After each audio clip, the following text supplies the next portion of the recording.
खंबा खनी मारो राजस्थान पे आप सबका बहुत बहुत स्वागत है। कैसे हो सारे एमआरपीएंस? आई होप आप सब बहुत अच्छे हो। आज हम 20 डेज क्रैश कोर्स का थर्ड पार्ट करने वाले हैं, जो कि आपको आरएएस वीडियो या जो भी एग्जाम्स है अपकमिंग आरपीएससी के, उसमें आपको हेल्प आउट करने वाला है।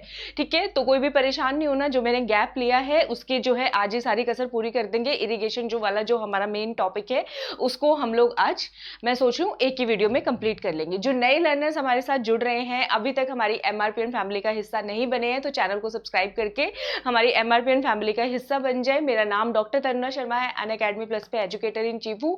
लेकिन आप सबके लिए स्टडी सिंप्लीफायर फॉर सक्सेस, आपकी सक्सेस में स्टडी को जितना सिंपल बनाया जा सकता है उसी में मैं लगी रहती हूँ। अगर आप लोगों ने अभी तक आरएएस प्रीलिम्स की प्रिपरेशन के लिए करंट अफेयर्स नहीं कवर किए हैं, तो 9 to 24 अक्टूबर बैच चल रहा है करंट अफेयर्स का, आप लोग ज्वाइन कर सकते हो। इससे पहले आर्ट एंड कल्चर कराया, मैंने इकोनॉमिक सर्वे कराया, ये सारी वीडियोस आपको रिकॉर्डेड मिल जाएंगी और करंट अफेयर्स अभी चल रहा है। इसके साथ साथ जो लर्नर्स आरएएस 22 की तैयारी कर रहे हैं और प्रीलिम्स के बाद मेंस देने वाले हैं, तो उनके लिए बहुत सारे नए कोर्सेज है। स्पेशली परेशान नहीं होना, इंग्लिश मीडियम के जो स्टूडेंट्स हैं, ठीक है, तो उनके लिए ये बैच चल रहा है, विजय बैच चल रहा है 22, और वीडियो का जो एग्जाम देने वाले हैं उनके लिए भी बैचेस चल रहे हैं। तो ये सारे बैचेस ज्वाइन करने के लिए आपको कोई अलग अलग सब्सक्रिप्शन नहीं लेना, एक ही सब्सक्रिप्शन लेना है। ये हमारी लर्नर है जिनका आरएएस क्लियर हुआ था, उनका फीडबैक है, ठीक है। और अभी आरएएस के लिए अगर आप सब्सक्राइब करते हो तो 2 साल के सब्सक्रिप्शन पे 4 महीने का सब्सक्रिप्शन फ्री, और अपना मारो राजस्थान का कोड MRP10 कोड लगाने पे आप सबको 10% डिस्काउंट मिलेगा, ठीक है।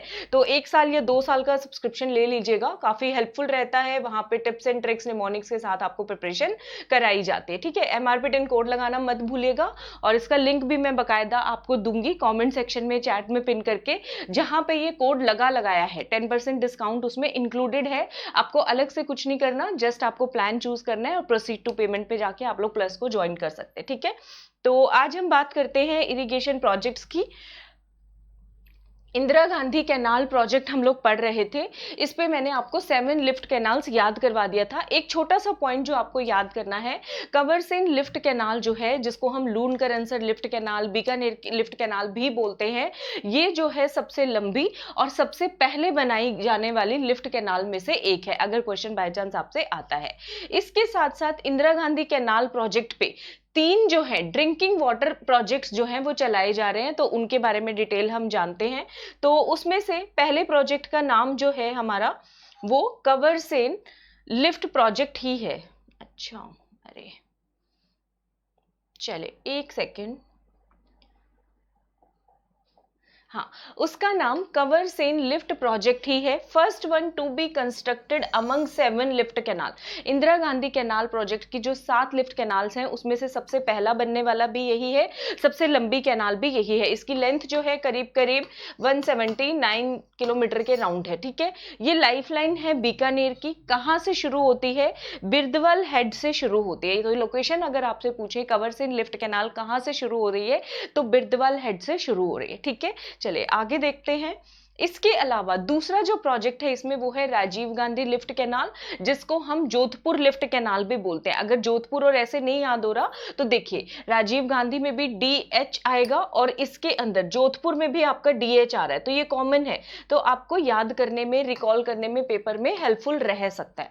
Rajiv Gandhi lift canal, Jodhpur lift canal, इससे किसको वाटर सप्लाई जाएगी? जोधपुर को वाटर सप्लाई जाएगी, ठीक है। एक और लिफ्ट कैनाल है जो IGNP पे बना हुआ है, जिसका नाम है आपनी स्कीम, ठीक है, जिसको हम गांधेली साहबा प्रोजेक्ट भी बोलते हैं, जिसको हम गांधेली साहबा प्रोजेक्ट भी बोलते हैं। अब गांधेली साहबा, तो जी से गांधेली, जी से जर्मन हेल्प से इसको तैयार किया गया। किसकी हेल्प से?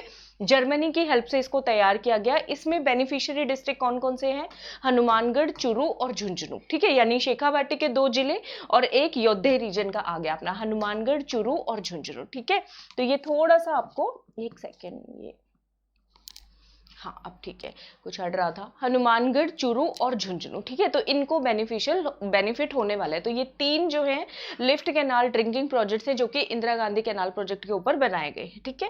तो ये हो गया हमारा। इसके बाद इंदिरा गांधी कैनाल प्रोजेक्ट से पानी की सप्लाई कितने डिस्ट्रिक्ट्स को जाती है? क्वेश्चन आ जाता है कई दफा। तो टोटल कुल मिला के ये 10 के राउंड डिस्ट्रिक्ट्स है जिनको वाटर सप्लाई जाएगी, ठीक है। तो कौन कौन से हैं रीजन वाइज हम लोगों को याद करने हैं। देखो पहले याद करो, योद्धे रीजन, गंगानगर और हनुमानगढ़, ठीक है, ये याद कर लोगे योद्धे रीजन। उसके बाद आपको याद करने हैं जो पाकिस्तान के साथ बॉर्डरिंग है, चारों डिस्ट्रिक्ट्स आएंगे वो यूं के यूं, गंगानगर, बीकानेर, जैसलमेर और बाड़मेर। ठीक है, 4 डिस्ट्रिक्ट जो पाकिस्तान के साथ बॉर्डरिंग है। फिर गंगानगर के साथ लगता है हनुमानगढ़, फिर ये जो है बाद में जोधपुर आ जाएगा जो एक इंटरनल है। उसके अलावा हाँ, तो ये सारे डिस्ट्रिक्ट्स जो है उनको आईजीएनपी से फायदा होता है। देखिए कौन कौन से हो गए, योद्धे रीजन, गंगानगर, हनुमानगढ़, पाकिस्तान से बॉर्डर वाले देखो गंगानगर, बीकानेर, जैसलमेर और बाड़मेर। ठीक है, 4 ये हो गए और एक अपना जोधपुर हो गया। ठीक है, तो इन सबको तो बेनिफिट हो रहा है और अभी ये बाकी एडजेसेंट एरियाज में भी जाने लग गया। तो ये बेनिफिशियरी डिस्ट्रिक्ट है आईजीएनपी के, इस पे डायरेक्ट क्वेश्चन एग्जाम में आएगा। ठीक है, कौन से डिस्ट्रिक्ट्स को बेनिफिट होता है, तो वेस्टर्न राजस्थान जो है उसको बेन फायदा इससे हो रहा है। उसके बाद नेक्स्ट हम बात करते हैं गंग कैनाल प्रोजेक्ट, जिसको हम बीकानेर कैनाल प्रोजेक्ट भी बोलते हैं। लूणकरनसर कवरसेन जो प्रोजेक्ट था आपको ध्यान रखना है, ठीक है, वो भी बीकानेर में लोकेटेड है। देखिए कवरसेन प्रोजेक्ट है ना, 1 मिनट, 1 सेकेंड दीजिएगा, बस 1 सेकेंड, ज्यादा टाइम नहीं लूंगी। हाँ ये रहा कवरसेन लिफ्ट कैनाल प्रोजेक्ट, जिसको हम बीकानेर लूणकरनसर भी कहते हैं। एक जो है बीकानेर लूणकरनसर लिफ्ट कैनाल कहते हैं। और जो नेक्स्ट हम बात करने वाले हैं गंग कैनाल की, किसकी बात करने वाले हैं, गंग कैनाल की बात करने वाले हैं, जिसको हम बीकानेर कैनाल, उसको बीकानेर लूणकरनसर बोल रहे हैं, इसको सिर्फ बीकानेर बोल रहे हैं। तो ये डिफरेंस है दोनों प्रोजेक्ट में, एग्जाम में ध्यान रखिएगा। गंग कैनाल प्रोजेक्ट बीकानेर, ठीक है। अब इसकी खास बात करते हैं, ये सबसे पुराना प्रोजेक्ट है, सबसे पुराना कैनाल प्रोजेक्ट है। एक तो ये पीडीएफ में ना पढ़ाना बहुत मुश्किल हो जाता है पेन चूज करने में। Rajasthan first canal irrigation project, Rajasthan की पहली नहर सिंचाई परियोजना कौन सी है, गंग कैनाल प्रोजेक्ट है। ठीक है, सबसे पुरानी है, ये सबसे पहली है। इससे इरिगेशन किसको हो गई, गंग कैनाल है, तो नाम से पता चल रहा है गंगानगर को होने वाली है। किसने बनवाया था इसको, महाराजा गंगा सिंह जी ने बनाया था। ठीक है, जो कि बीकानेर प्रिंसली स्टेट, बीकानेर रियासत के राजा थे। ठीक है, कौन सी नदी पे बना गया ये क्वेश्चन पूछा जा सकता है, तो सतलुज नदी के ऊपर ये बना गया है गंग कैनाल प्रोजेक्ट। भाखड़ा नांगल भी सतलुज के ऊपर है और ये भी सतलुज के ऊपर है गंग कैनाल प्रोजेक्ट, अगर एग्जाम में क्वेश्चन आता है तो। ठीक है, इसमें जो है ये कहां से कहां तक है ये आपको याद करना है। हुसैनीवाला से लेकर नियर फिरोजपुर पंजाब, वहां से इसकी शुरुआत होती है। कहां से, हुसैनीवाला फिरोजपुर पंजाब के पास से जो है हमारे गंग कैनाल की शुरुआत होती है। तो याद कर लो महाराजा गंगा सिंह जी के पंजाब से बहुत अच्छे रिलेशन थे, तो जब हम गंग कैनाल की बात करेंगे तो पंजाब कहीं ना कहीं आ ही जाएगा। ठीक है, ऐसे याद कर लो तो ये जल्दी याद हो जाते हैं। ठीक है, तो ये चीजें हो गई। ठीक है, नेक्स्ट हम बात करते हैं नर्मदा कैनाल प्रोजेक्ट की। ठीक है, नर्मदा कैनाल परियोजना जो है वो राजस्थान के कौन कौन से जिलों से पास करती है, बाड़मेर और जालोर। ठीक है, नर्मदा कैनाल प्रोजेक्ट कौन कौन से, बाड़मेर और जालोर। अगर मैप देखोगे ना, देखो मैप से कर लो, ये वाला एरिया बनता है, तो पेन परेशान कर दिया इसने, बाड़मेर जालोर। ठीक है, इस वाले एरिया की कौन सी है, अपनी नर्मदा परियोजना है। ठीक है, ये चीज हो गई। अब इसकी डिटेल्स देख लेते हैं और क्या क्या इसमें हमें पढ़ना है। इसके ऊपर 3 लिफ्ट कैनाल है, जालो सांचौर बेसिन, जहां पे ऑयल बेसिन, गैस बेसिन जो है जिसको हम बोलते हैं वो, एक आएगा भद्रेड़ा और एक आएगा पनेरिया। तो याद कर लो नर्मदा का पानी, नर्मदेश्वर महादेव होते हैं ना, शिवलिंग जिनको बोलते हैं, वो नर्मदा नदी में मिलते हैं, तो उससे आप कोरिलेट करके याद कर सकते हो। नर्मदा का पानी भादव महीने में आता है, सावन भादो महीना होता है ना भोलेनाथ का, वैसे याद कर लो। तो इस पे जो लिफ्ट कैनाल बनी है वो है पनेरिया, नर्मदा का पानी भादो में आता है तो भद्रेड़ा जगह हो गई। एक और लिफ्ट कैनाल नर्मदा के ऊपर, और एक है सांचौर। सांचौर आपको जालोर से याद हो जाएगा। ठीक है, सांचौर हमें कहां से याद हो जाएगा, जालोर से याद हो जाएगा। तो ये क्लियर हो गया। इसके बाद आगे देखते हैं। अच्छा, अब जो है हम इरिगेशन प्रोजेक्ट्स पे कई दफा आरएएस में क्वेश्चन कैसे आते हैं, मैच द फॉलोइंग दे देते हैं, कौन सी डिस्ट्रिक्ट में कौन सा प्रोजेक्ट है ये पूछ लेते हैं। तो हम डिस्ट्रिक्ट वाइज प्रोजेक्ट करने वाले हैं।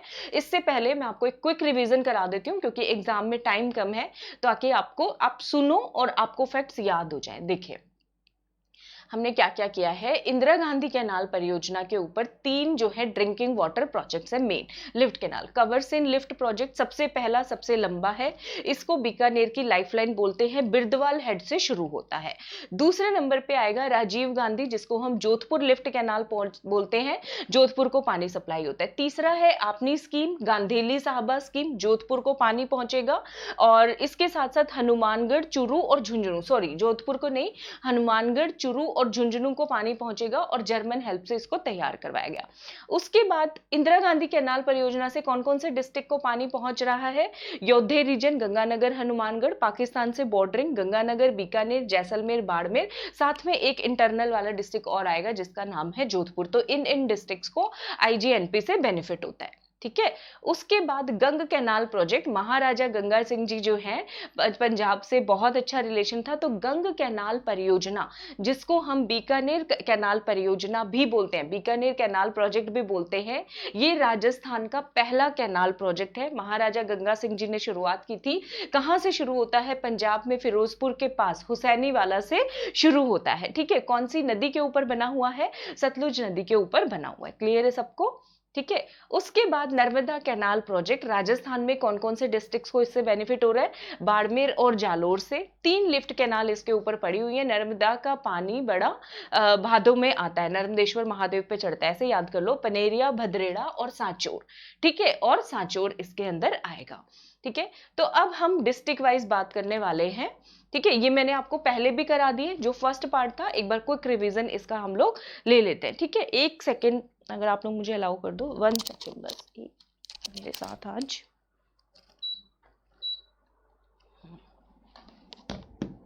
हाँ बस हो गया, ठीक है।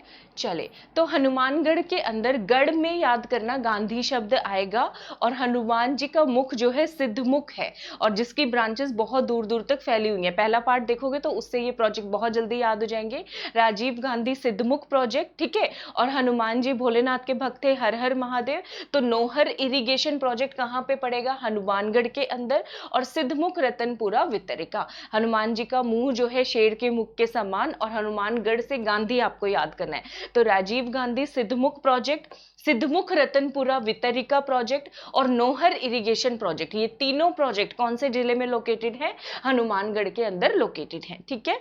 उसके बाद नेक्स्ट हम बात करते हैं टोंक के अंदर कौन सा प्रोजेक्ट है, बहुत फेमस है, बनास नदी के ऊपर, बिसलपुर इसरदा, ठीक है। बिसलपुर का आता है क्वेश्चन, तो बिसलपुर टोंक के अंदर। इसरदा से जो बेनिफिट होता है सवाई माधोपुर को भी होता है, तो इसरदा का अगर अलग से डिस्ट्रिक्ट पूछे तो हम सवाई माधोपुर करके आएंगे, ठीक है। बिसलपुर इसरदा प्रोजेक्ट, बिसलपुर टोंक में, इसरदा प्रोजेक्ट कहां पे आ जाएगा, अपने सवाई माधोपुर के अंदर आ जाएगा। अलवर के अंदर और कौन कौन से प्रोजेक्ट हैं, तो जय वीरू से याद होगा, मैंने करवाया था कि लवर से जो दोस्ती है वो दोस्ती मतलब फ्रेंड्स में भी होती है ना, मेरा कहने का मतलब था जय वीरू की दोस्ती काफी फेमस है। तो जैसमंद प्रोजेक्ट और विजय सागर प्रोजेक्ट, ठीक है। जय सागर आएगा ये, सॉरी जय सागर, जैसमंद नहीं आएगा, इसको करेक्ट कर लो, टाइपिंग एरर है ये जस्ट। जय सागर, विजय सागर, ये प्रोजेक्ट कहां पे लोकेटेड है, अलवर के अंदर लोकेटेड है। भरतपुर में मैंने आपको पूरी स्टोरी करवाई थी, जिसको याद होगी बिल्कुल याद होगी। तो ये सारे प्रोजेक्ट्स के टिप्स एंड ट्रिक्स निमोनिक्स करा चुकी हूँ, यहाँ पे सिर्फ इनका रिवीजन हो रहा है। मोती झील, बंद बैराठा, अजान, गुड़गांव और भरतपुर, गुरु द्रोणाचार्य से मैंने याद करवाया था, ठीक है। अर्जुन ने बांध के बैठा दिया दुर्योधन को मोती के लिए, ये सारे प्रोजेक्ट्स मैं आपको करा चुकी हूँ पहले पार्ट में, तो जब बार बार नहीं कर रहे इनको, जो नहीं किए वो करेंगे, ठीक है। ये याद कर लो, धौलपुर प्रोजेक्ट पार्वती, तो याद कर लो पार्वती माता जी की जब शादी हो रही थी, भोलेनाथ आ रहे थे ढोल नगाड़े बजा के, तो धौलपुर के अंदर कौन सा प्रोजेक्ट है, पार्वती इरिगेशन प्रोजेक्ट है। कौन सा प्रोजेक्ट आएगा, धौलपुर के अंदर पार्वती इरिगेशन प्रोजेक्ट आएगा, ठीक है। करौली के अंदर जो फेमस प्रोजेक्ट है इरिगेशन वो है पांचना, तो इसमें थोड़ा सा महाभारत की स्टोरी करते हैं, पांडवों की स्टोरी करते हैं। पांडव जो है, अर्जुन जो है, जब द्रौपदी को के साथ शादी करके लाए थे, स्वयंवर में उनको जीत करके लाए थे, तो कुंती मैया को कह रहे देखो मैया हम क्या लेके आए हैं, तो कुंती मैया सोचती है कोई खाने की चीज होगी या कुछ और होगा इस तरीके से, तो वो बोलते हैं पांचों आपस में बांट लो, ठीक है, पांचों आपस में कर लो, शेयर कर लो, आपको ऐसे याद करना है, पांचों आपस में शेयर कर लो। तो द्रौपदी जो है फिर क्या बन गई थी, पांचाली बन गई थी। शेयर कर लो से आपको करोली याद करना है, याद आएंगे, ये मत सोचना इतने निमोनिक कैसे याद होते हैं। तो करोली में कौन सा प्रोजेक्ट है, 5 से याद करो, पांचना प्रोजेक्ट है। करोली के अंदर कौन सा प्रोजेक्ट है, पांचना प्रोजेक्ट है, ठीक है। उसके बाद सवाई माधोपुर में मैंने याद करवाया था मोरे माधव, तो एक तो इसरदा प्रोजेक्ट आएगा और मोरेल और मोरा सागर प्रोजेक्ट आएगा, ठीक है, ये हम कर चुके हैं। बूंदी के अंदर मैंने बताया था गड़गड़ गड़गड़ बूंदों की आवाज आती है जब बहुत तेज बारिश होती है, तो एक तो गड़दड़ा प्रोजेक्ट आएगा यहाँ पे, नहीं नहीं नहीं, गड़दड़ा झालावाड़ में, नहीं नहीं नहीं, रुको रुको रुको, गड़दड़ा हाँ आएगा भाई इसमें, यहाँ पे क्यों नहीं लिखा, रुको रुको रुको,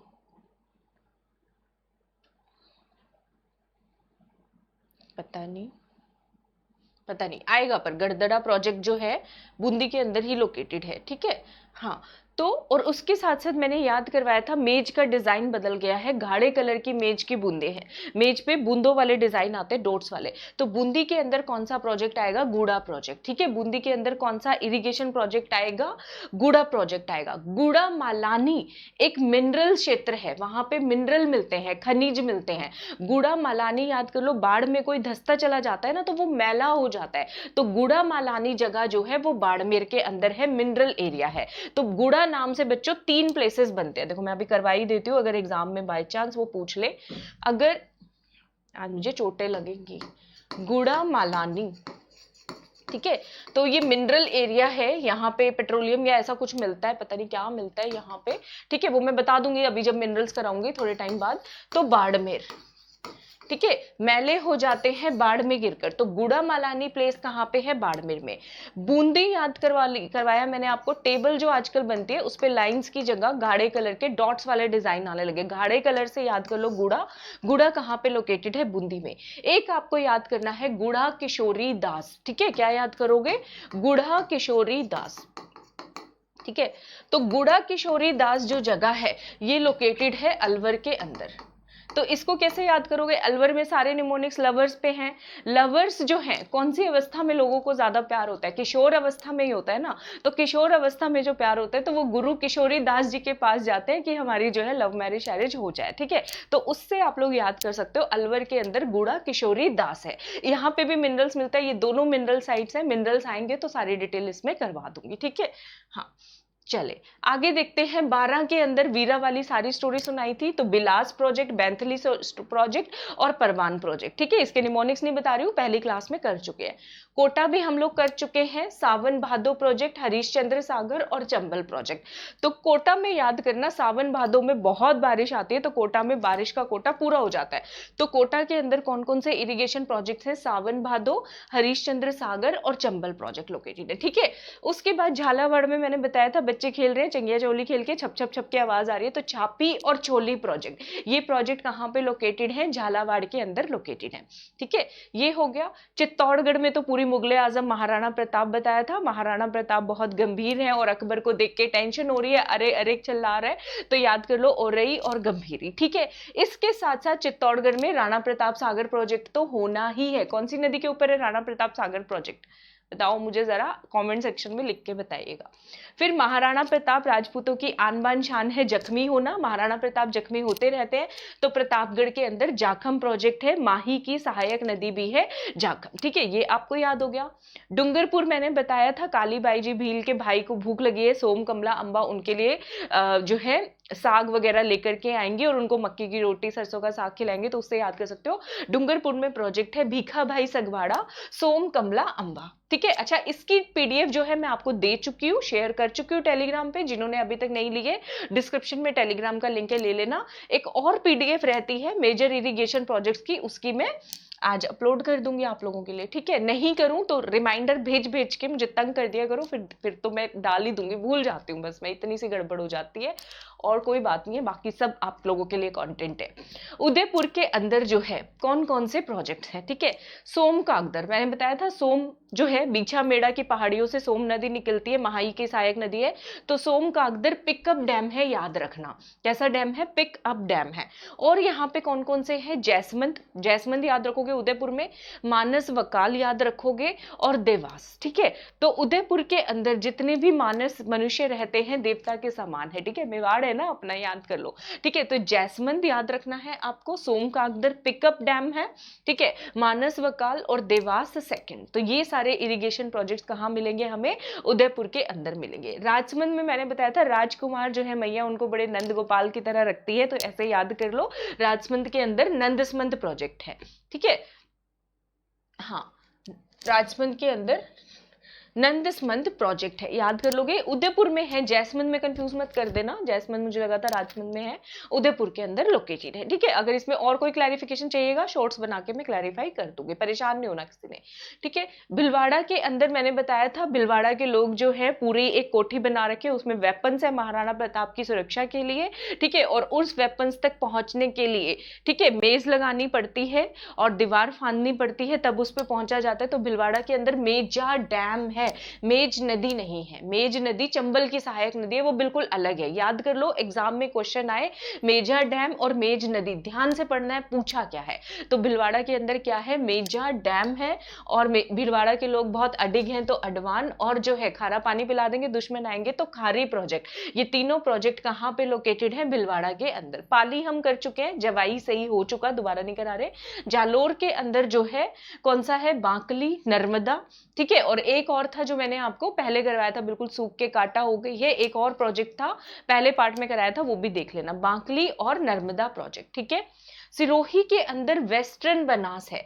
बनास नदी जो मुख्य नदी है खमनोर की पहाड़ियों राजसमंद से निकलती है, उसके पश्चिम में एक और छोटी नदी निकलती है जिसको बोलते हैं पश्चिमी बनास। ये कहां से निकलती है? सिरोही से निकलती है, याद कर लेना। ठीक है, कहां से निकलती है? सिरोही से निकलती है। तो वेस्टर्न बनास प्रोजेक्ट कहां पे है? सिरोही के अंदर लोकेटेड है। ठीक है, अजमेर का मैं करा चुकी हूँ, नारायण सागर पुष्कर मैंने याद करवाया था।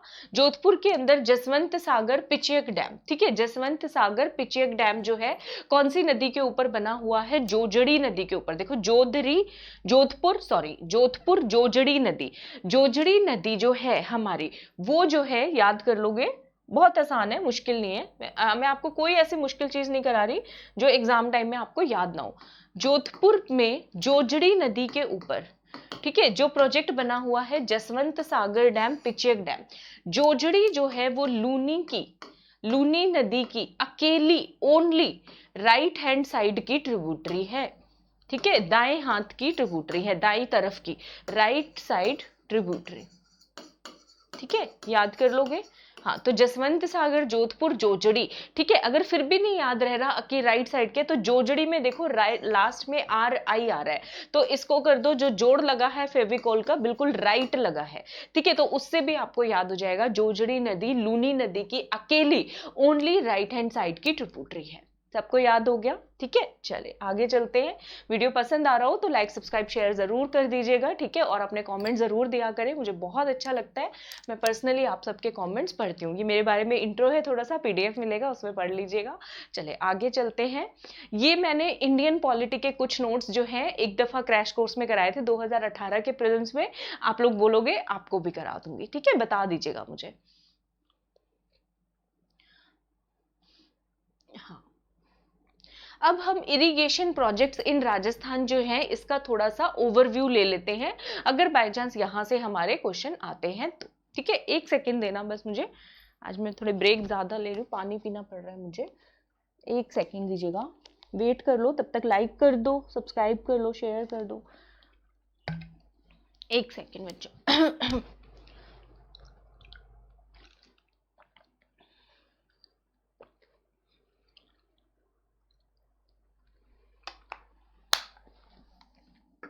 हाँ जी, चले स्टार्ट करते हैं हम लोग। Irrigation projects in Rajasthan. Rajasthan के अंदर सरफेस वाटर कितना अवेलेबल है? सरफेस वाटर यानी कि सतही जल, सतह जल जो होता है, जो हिंदी मीडियम वाले बच्चे हैं वो प्लीज नोट कर लेना, या तो इसको सतही जल, जो है वो कितना अवेलेबल है।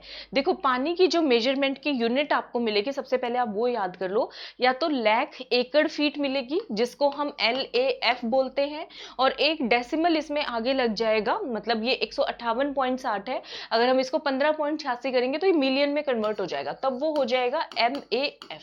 ठीक है, या फिर इसको मेजर करते हैं बिलियन क्यूबिक मीटर के अंदर। तो ज्यादा जो क्वेश्चन आते हैं LAF या फिर MAF के ऊपर आते हैं, लाख एकड़ फीट या फिर मिलियन एकड़ फीट के ऊपर आएंगे। ठीक है, सो surface water available in Rajasthan कितना है, 158.60 लाख एकड़ फीट, जिसको करीब करीब अगर आप देखोगे ना 158 के मैं आगे एक डेसिमल लगाती हूँ तो 15.8 MAF बन जाएगा, तो करीब करीब उतना ही BCM में आता है। ठीक है, अब कन्वर्जन में हम नहीं जा रहे इतना डिटेल में, तो 16 BCM के राउंड बनता है, ना ही वो जरूरी भी नहीं है इस टाइप पे। ठीक है, तो सरफेस वाटर जो है हमारे देश में टोटल जितना सरफेस वाटर अवेलेबल है उसका राजस्थान में कितना है, बहुत कम है। शुभ नंबर याद कर लो 11, तो 1.16% है।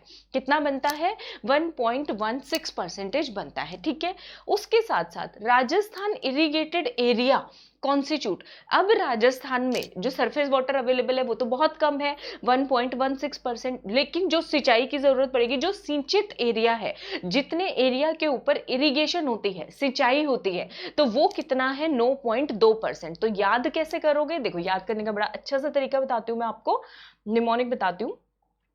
सरफेस वाटर जो अवेलेबल है देश का कितना परसेंटेज बना रहा है, कितने एरिया पे इरिगेशन हो रही है, तो जो सरफेस एरिया है वो सिंगल डिजिट जो हम गिनती शुरू करते हैं 1 से लेकर 9 तक, तो वो तो 1 से ही शुरू होगा 1.16।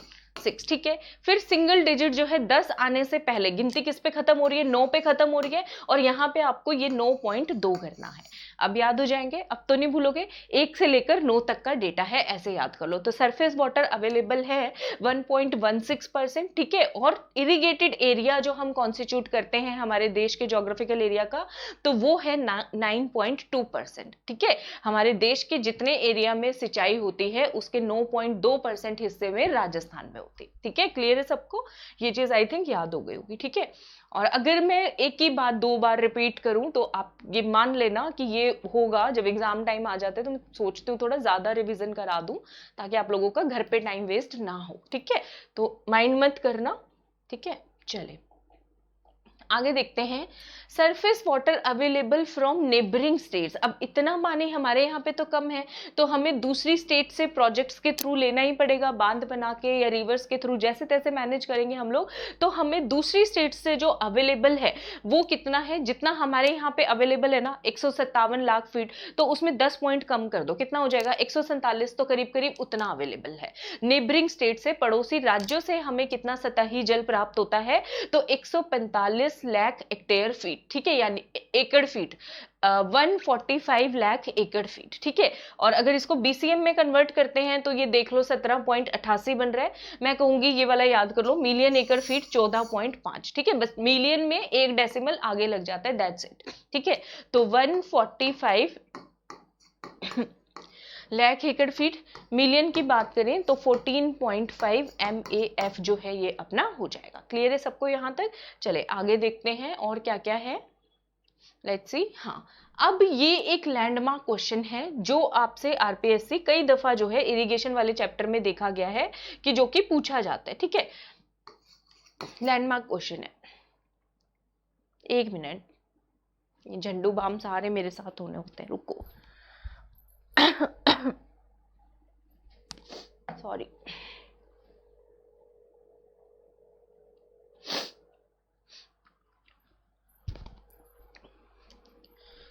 ठीक है, चलो स्टार्ट करते हैं हम लोग। हाँ, कि हमें जो है मैक्सिमम वाटर कौन कौन सी रिवर्स से अवेलेबल होता है। ठीक है, कौन कौन सी रिवर्स पे जो भी प्रोजेक्ट्स है ओवरऑल वो अवेलेबल होता है राजस्थान में।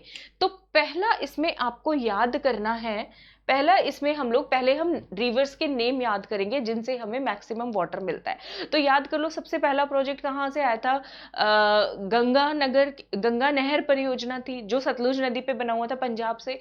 तो याद कर लो पंजाब में और कौन कौन सी नदियां हैं, रावी ब्यास। ठीक है, तो जो मैक्सिमम वाटर वो जो हमें राजस्थान को अवेलेबल होता है वो और कौन सी रिवर से अवेलेबल होता है, तो याद कर लो पड़ोसी राज्यों से आता है, रावी ब्यास से। और रावी ब्यास के भी अपने जल से नहीं, उसमें जो दूसरा एक्स्ट्रा वाटर आता है दूसरे रिसोर्सेज से, वहां से। ये लैंडमार्क क्वेश्चन है, भूलोगे नहीं, ठीक है। राजस्थान में मैक्सिमम वाटर जो अवेलेबल होता है वो होता है रावी ब्यास के अपने पानी से नहीं, एक्स्ट्रा वाटर से, अतिरिक्त जल, ठीक है, किसका, रावी ब्यास नदी का। याद कर लोगे तो ये आ गया। दूसरे इसमें सारे पड़ोसी राज्यों के आएंगे, ठीक है, हमने पढ़ा ना 145 LAF हमें पड़ोसी राज्यों से मिलता है। दूसरे नंबर पे मध्य प्रदेश से आ रही होती है चंबल नदी। तीसरे नंबर से अगेन गंग कैनाल वाली आ गई सतलुज नदी, ठीक है। और चौथे नंबर पे आएगी इसमें रावी ब्यास, लेकिन रावी ब्यास का खुद का जल, जिसमें किसी और नदी से नहीं आ रहा, किसी और रिसोर्स से नहीं आ रहा, रावी ब्यास का अपना जल जो है वो चौथे नंबर पे है। अगर क्वेश्चन आए राजस्थान में maximum water available from Ravi Beas, पहला ऑप्शन देखा, टिक मार्क कर दिया, गलत हो जाएगा। आगे जाके देखोगे तो वो दिखेगा ऑप्शन आपको, रावी ब्यास का अतिरिक्त जल, तो उस पे क्लिक करना है आपको, ठीक है, उस पे मार्क करके आना है। ये क्वेश्चन ध्यान रखना बिल्कुल बहुत अच्छे वाले तरीके से। तो maximum water available from extra water of Ravi Beas, उसके बाद चंबल, उसके बाद सतलुज, उसके बाद फिर रावी ब्यास आएगी। क्लियर है सबको, ये याद कर लोगे, ठीक है। अब मैं बात करते हैं मिनिमम वाटर हमें कहां से अवेलेबल होता है, कौन सी नदियों से मिलता है मिनिमम, सबसे कम वाटर अवेलेबल होता है। तो उसका एक कीवर्ड बताती हूं, मनी याद करो। क्या याद करोगे, मनी। आज तो गया, पता नहीं क्या हो रहा है मुझे, सॉरी। MNY, मनी याद कर लोगे, MNY मनी, मनी। तो मिनिमम कहां से अवेलेबल होता है, मनी। तो M से माही, N से नर्मदा, सांचौर और जालोर और बाड़मेर में लोकेटेड थी। माही कहां से, बांसवाड़ा, डूंगरपुर, प्रतापगढ़ से, और यमुना नदी जो कि आगे यूपी में चंबल में मिलती है, ठीक है, तो उधर से मतलब वो है, तो यमुना से, ठीक है। तो याद कर लोगे, मिनिमम के लिए जो कीवर्ड है वो आपको मनी याद करना है, मैक्सिमम के लिए extra water of Ravi Beas, दूसरे नंबर पे आएगा चंबल, तीसरे नंबर पे आएगा सतलुज, चौथे नंबर पे आएगा रावी ब्यास। क्लियर है सबको। अब हम ये कितना वाटर है ये भी क्वेश्चन पूछा जाता है, तो उसको भी याद कर लेते हैं। देखो, तो ज्यादा कुछ याद नहीं करना इसमें, 10 से कम नंबर पे अगर हम आए तो इवन नंबर्स याद करने हैं। तो 8.6 MAF मिलियन एकड़ फीट है, तो एग्जाम में यूनिट्स देख लेना। 8.6 मिलियन एकड़ फीट जो है एक्स्ट्रा वाटर जो है रावी ब्यास का, उससे हमें मिलता है। अगर इसको LAF में कन्वर्ट करना हो तो ये कितना हो जाएगा, 86 LAF हो जाएगा, ठीक है। आई होप सबको समझ आ रहा है, मैं थोड़ा फास्ट नहीं पढ़ा रही, 86 LAF हो जाएगा, ठीक है। बिलियन क्यूबिक मीटर में कन्वर्ट करोगे तो 10.6 आता है, उस पर हम नहीं जा रहे, मेरे को लगता है इतना भी काम चल जाएगा अपना, ठीक है। तो 8.6 MAF जो क्वेश्चन पूछे गए हैं वो इसी पे ज्यादातर पूछे गए। LAF में कन्वर्ट करोगे तो 86, ठीक है। चंबल से कितना है, देखो पहले में 8.6, उसके बाद सीधा 1 पे आ जाओ, ठीक है, उसके बाद सीधा 1 पे आ जाओ, तो 1.6 MAF। सतलुज भाखड़ा से 1.4, ठीक है, इवन नंबर है सारे, ये देखो यहां तक तो इवन नंबर है। 8.6, फिर 16 हो गया, और फिर 14 हो गया। एक तरह से अगर हम LAF में बात करूं, 86, 16, 14, और अगर डेसिमल्स में 8.6, 1.6, 1.4, ठीक है। रावी ब्यास का खुद का जल हमें कितना मिलता है, जितना हमारे यहाँ पे पूरे इंडिया का सरफेस वाटर अवेलेबल है। शुभ नंबर याद किया था, 1.16%, तो ये करीब करीब उतना ही है। रावी ब्यास का खुद का जल हमें कितना अवेलेबल है, 1.1%। ये चारों डेटा याद हो जाएगा। रावी ब्यास का एक्स्ट्रा वाटर 8.6, आराम से सुनो बिना टेंशन के, ठीक है। चंबल का 1.6, सतलुज भाखड़ा का 1.4, रावी ब्यास का 1.1, ठीक है। ये क्लास उन स्टूडेंट्स के लिए बहुत ज्यादा हेल्पफुल होने वाली है जो यूपीएससी का पेपर देख रहे आ रहे हैं, राजस्थान जीके जिन्होंने नहीं पढ़ा, जो राजस्थान जीके पढ़ के अभी अभी कंप्लीट करना चाह रहे हैं, और जो पहले से तैयारी कर रहे हैं उनके लिए ये जस्ट एज अ रिविजन काम करेगा, ठीक है। चले, इसके बाद नेक्स्ट जब हम बात करते हैं मिनिमम वाटर अवेलेबल फ्रॉम, तो माही, नर्मदा, यमुना मैंने पहले याद करा दिया, अब ये MAF में याद करो। 0.37 MAF 0.5 और 0.9, ठीक है, 0.3, 0.5, 0.9, तो ये नंबर थोड़ा सा याद करना पड़ेगा। LAF में पूछेंगे तो 37, 50, 91 हो जाएगा, ठीक है। तो 0.37 MAF, 0.50 MAF और 0.9 91 MAF ये हो जाएगा, ठीक है। मिनिमम में 0 पॉइंट से शुरू करना है। ये चीज हो गई हमारी, आपको समझ आ गया अभी। अब अगला क्वेश्चन जो आता है, रावी ब्यास से का एक्स्ट्रा वाटर से हमें मैक्सिमम वाटर अवेलेबल होता है 8.6 MAF। अब वो एक्स्ट्रा वाटर कौन कौन सी नदियों पे से रावी ब्यास में आता है और उसका डिस्ट्रीब्यूशन अलग अलग, उस पे भी क्वेश्चन पूछे गए हैं, तो उसकी तरफ मूव ऑन करते हैं, ठीक है। Extra water available from Ravi Beas is 8.6 MAF। तो ये किसी ना किसी कैनाल के तहत किसी ना किसी तरीके से तो हम लोग लेंगे ना, तो वो डिस्ट्रीब्यूशन यहाँ पे किया गया है। और इन कैनाल्स से अब आप सारे अवगत हो, ठीक है, सबको ये कैनाल्स के बारे में पता है, ठीक है। तो सबसे ज्यादा जो हमें रावी ब्यास के एक्स्ट्रा वाटर से पानी मिलता है वो मिलता है इंदिरा गांधी कैनाल प्रोजेक्ट से। कितना, क्वेश्चन आता है 7.59 MAF, 7.59 MAF, ठीक है। दूसरे नंबर पे गांधी के बाद सिद्धमुख हो गया 0.34 MAF, गंग कैनाल से मिलेगा 0.33, भाखड़ा से 0.2 MAF और नौहर कैनाल से 0.13 MAF हमें मिलने वाला है। याद कर लोगे। Extra water available from Ravi Beas total कितना है, 8.6 MAF है, ठीक है। इंदिरा गांधी कैनाल से सबसे ज्यादा 7.5, मतलब यहाँ पे 8.5 है तो 7.5, उसके बाद 0 पॉइंट पे आ जाओ सीधा, तो सिद्धमुख कैनाल से 0.34, गंग कैनाल से 0.33, भाखड़ा से 0.21, ठीक है, 34, 33, 21 ऐसे याद करो। और नौहर कैनाल प्रोजेक्ट जो कि हनुमानगढ़ में लोकेटेड है 0.13 MAF हमें मिलता है, ठीक है। तो डायरेक्ट क्वेश्चन आते हैं इसके ऊपर, तो हम लकी हो जाएंगे अगर यहां से डायरेक्ट क्वेश्चन आ जाता है। चले, ठीक है। अब कुछ और इरिगेशन प्रोजेक्ट्स हैं जिनके नाम हैं और इन प्रोजेक्ट्स कौन सी डिस्ट्रिक्ट में लोकेटेड है, डायरेक्ट क्वेश्चंस आता है। तो मैं टिप्स एंड ट्रिक निमोनिक के साथ आपको याद कराऊंगी। पिपलाद इरिगेशन प्रोजेक्ट, ठीक है, अकलेरा जगह पर, अकलेरा या अकलोरा जगह का नाम है, झालावाड़ के अंदर लोकेटेड है। तो जल की बारिश हो रही है, सीन इमेजिन करो बहुत ज्यादा, वहां पे एक अकेला पीपल का पेड़ फल फूल रहा है, ठीक है, एक अकेला पीपल का पेड़ फल फूल रहा है। पीपल के पेड़ से याद करो पिपलाद प्रोजेक्ट या पिपलादा, अकेला से याद करो अकलेरा, और बहुत तेज बारिश हो रही है वहां पे, तो डिस्ट्रिक्ट हो गई अपनी झालावाड़, ठीक है, क्लियर है सबको।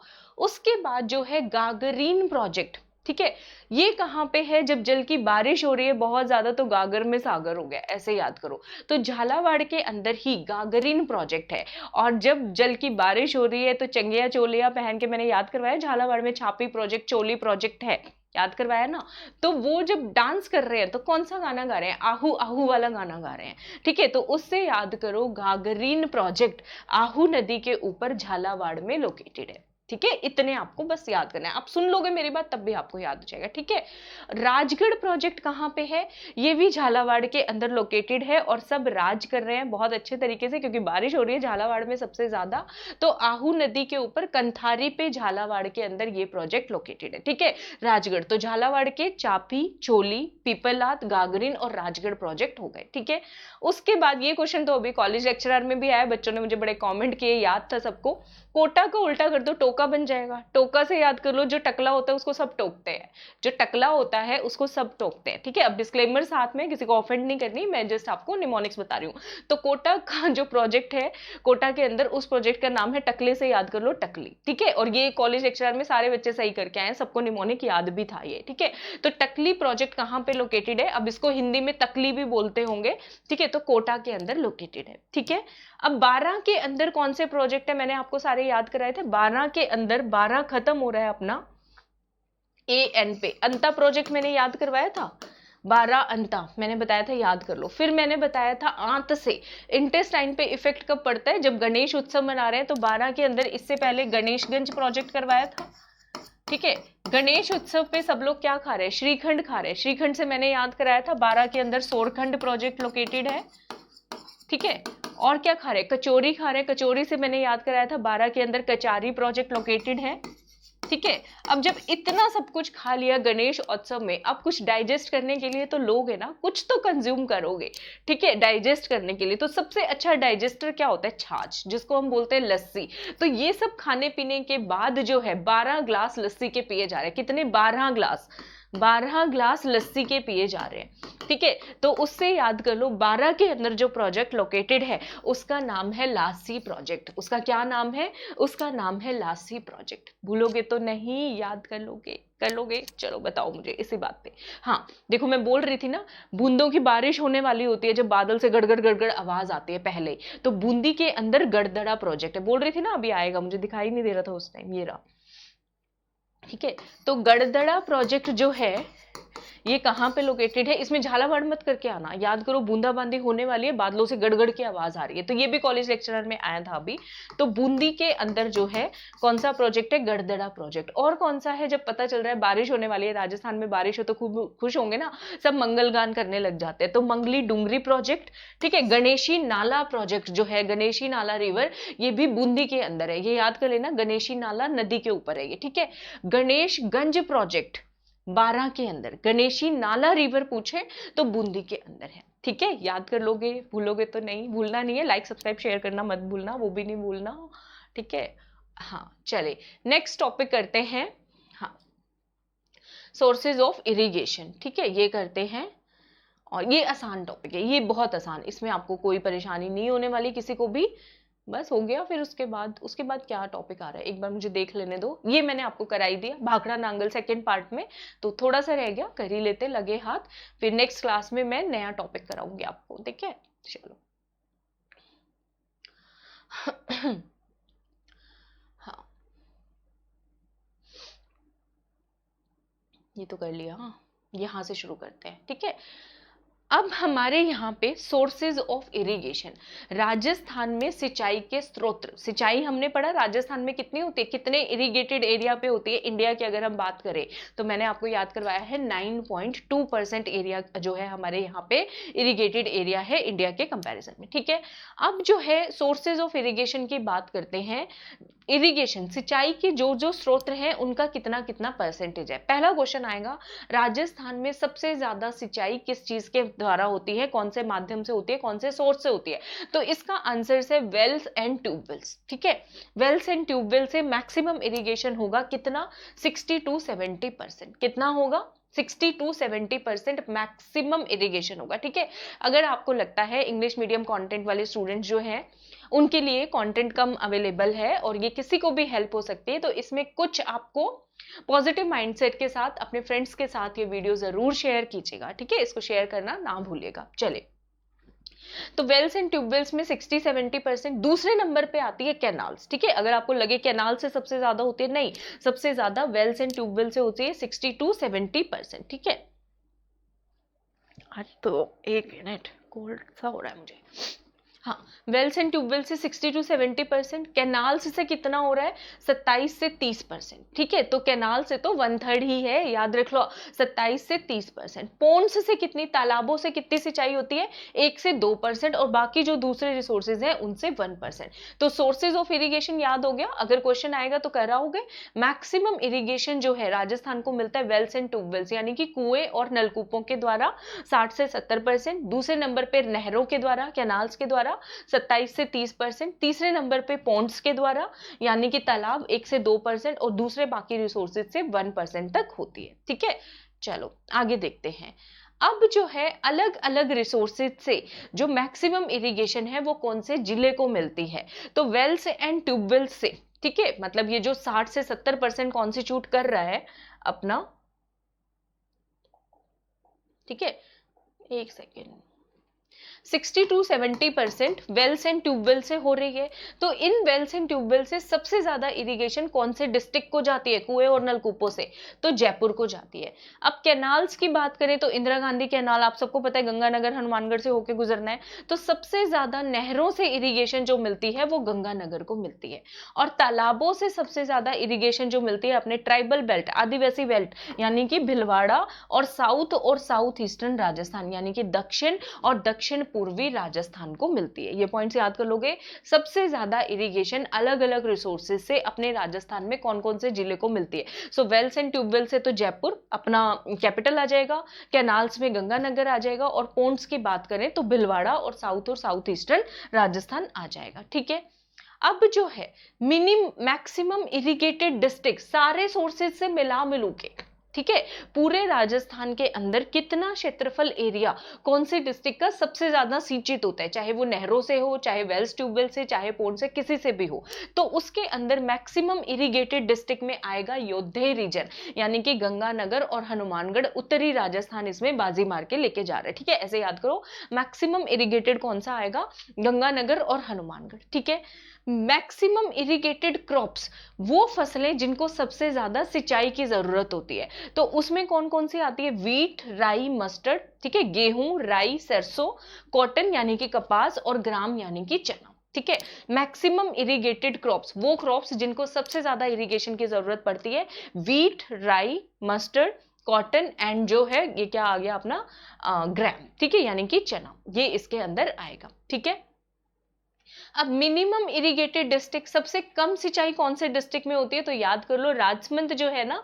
उसमें ज्यादा सिंचाई की जरूरत नहीं है, राजकुमार रहते हैं वहां पे, पानी का फुल अवेलेबल इंतजाम है, याद करने के लिए ट्रिक बता रही हूँ। तो राजसमंद जो है सबसे कम इरिगेटेड है, out of total irrigated land in state, पूरे राजस्थान में सबसे कम सिंचाई कौन से जिले में होती है, राजस्थान, राजसमंद के अंदर होती है। अगर क्वेश्चन आ जाए, मान लो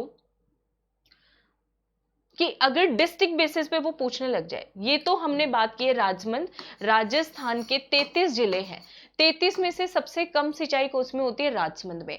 अब अगर पूछ ले हर डिस्ट्रिक्ट का अलग अलग एरिया, जयपुर का अलग जितना क्षेत्रफल है, तो इसमें मान लो इतने हिस्से पे सिंचाई होती है, ये मान लो 2% है, ये मैं एग्जाम्पल के तौर पे बता रही हूँ। गंगानगर है, गंगानगर में मान लो 10% हिस्से पे सिंचाई हो रही है। ठीक है, तो अलग अलग डिस्ट्रिक्ट के कितने परसेंटेज एरिया में इरिगेशन हो रही है, तो उसमें सबसे कम नंबर पे आएगा चुरू। चुरू का अगर किसी भी डिस्ट्रिक्ट का अपना खुद का क्षेत्रफल देखो, उस डिस्ट्रिक्ट के सबसे कम एरिया में जो इरिगेशन होती है, तो उसमें चुरू आएगा। चुरू में याद कर लो सारा पानी चोर चुरा के ले गए इधर उधर। ठीक है, तो district minimum irrigated land out of its total irrigated area, ये पूरे राज्य में नहीं है, ये डिस्ट्रिक्ट्स में है। ठीक है, तो ये 2 पॉइंट आपको याद रखने हैं। क्वेश्चन पूछा क्या है ध्यान से देख लेना, पूरे राजसमंद में पूछे सबसे कम सिंचित जिला, तो आएगा राजसमंद। लेकिन अगर पूछे जिलेवार सबसे कम सिंचित एरिया कौन सा है जिले के क्षेत्रफल के मुकाबले, तो उसके अंदर अपना चुरू आ जाएगा, राजसमंद और चुरू आ जाएगा। ठीक है, क्लियर है सबको, ये चीज हो गई, तो बस खुश हो जाओ, हो गया हमारा टॉपिक खत्म, इरिगेशन ये मैंने आपको करा दिया। ठीक है, इसका नोट्स जो है आज आपको मिल जाएगा। वीडियो पसंद आया हो लाइक सब्सक्राइब शेयर करना ना भूलिएगा। इसके साथ साथ डेली सुबह 8 बजे आरएएस की टेस्ट सीरीज चल रही है, हमारी फ्री लाइव क्लास होती है, लिंक आपको डिस्क्रिप्शन में मिलेगा, उसमें MRP 10 को अनलॉक कोड लगा के आप लोग एंट्री पा सकते हो, प्लस को ज्वाइन करें। ठीक है, ये सारे बैचेस आ रहे हैं और इन सारे बैचेस में मैं पढ़ा रही हूँ, आपको डेफिनेटली हेल्प मिलेगी, इतना मैं अश्योर कर सकती हूँ आप सबको। तो अगली वीडियो में मिलती हूँ, वीडियो पसंद आया हो कमेंट्स देना मत भूलिएगा, I literally wait for your comments, आपके कमेंट्स का वेट करती हूँ, उनको रीड करती हूँ, मुझे अच्छा लगता है पढ़ना। ठीक है, और लाइक सब्सक्राइब शेयर करना ना भूलिएगा। मिलती हूँ अगली वीडियो में, और थैंक यू सो मच सबको, मेरी तरफ से घनी घनी राम राम। अगला वीडियो जो है वो भी आएगा, मुझे बहुत सारी रिकमेंडेशन आ रही है, सिलेबस में कौन सा सब्जेक्ट टॉपिक इंपॉर्टेंट है वो सारी डिटेल्स बताओ, तो अगला वीडियो उसी का है, स्टे ट्यून। ठीक है, जुड़े रहिएगा, जल्दी वीडियो आने वाला है।